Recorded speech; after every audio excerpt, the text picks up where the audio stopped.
Ուկրաինայի մի քանի ստորաբաժանումներ լքում են իրենց դիրքերը Զապորոժիեի մարզի Մալիա-Շչերբակի շրջանում։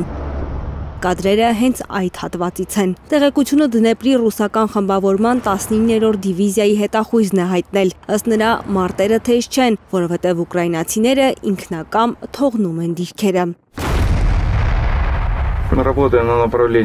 Մենք աշխատում ենք Մալիա-Շչերբակի ուղղությամբ, թշնամին նահանջում է, գործնականում կրակոցներ չկան, քանի որ նրանք լքում են իրենց դիրքերը, նրանք թողնում են իրենց ուսապարկերը, իրերը, սնունդը ու դուրս են գալիս։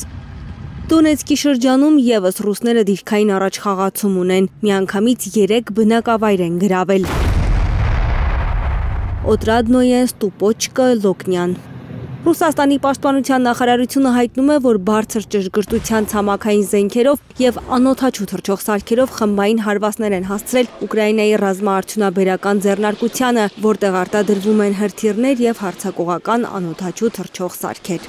Թիրախի տակ է եղել նաեւ Պատրիոտ հոփ համակարգի դիրքը։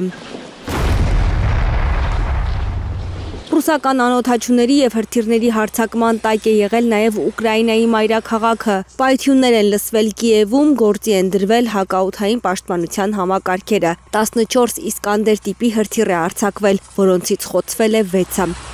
Դրոնների բեկորներն ընկել են Կիևի բնակելի հատվածներում, հրդեհ է բռնկվել, 6 վիրավորի մասին է հայտնում ուկրաինական կողմը։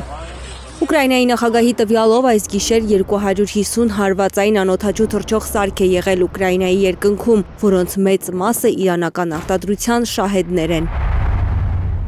Բացի Կիևից տուժել են նաև Օդեսայի, Վիննիցիայի, Սումիի, Խարկովի, Դոնեցկի, Կուպյանսկի, Դնեպրի շրջանները։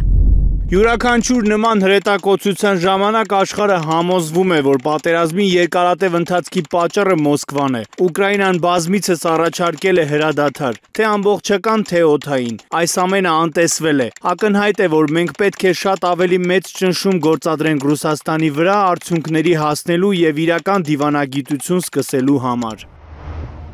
Ուկրաինայի նախագահը հույս ունի, որ Միացյալ Նահանգներն ու Եվրոպան այս ամենը տեսնելով կկրկնապատկեն ճնշումները Ռուսաստանի նկատմամբ պատժամիջոցների տեսքով։ Ուկրաինական կողմը ևս հանգիստ չի թողել Ռուսաստանի սահմանամերձ շրջանները։ 94 դրոն է խոցվել Ռուսաստանի 6 մարզերում։ Հասմիկ Սերոփյան, Սմբատ Ասլիկյան, Հայլուր։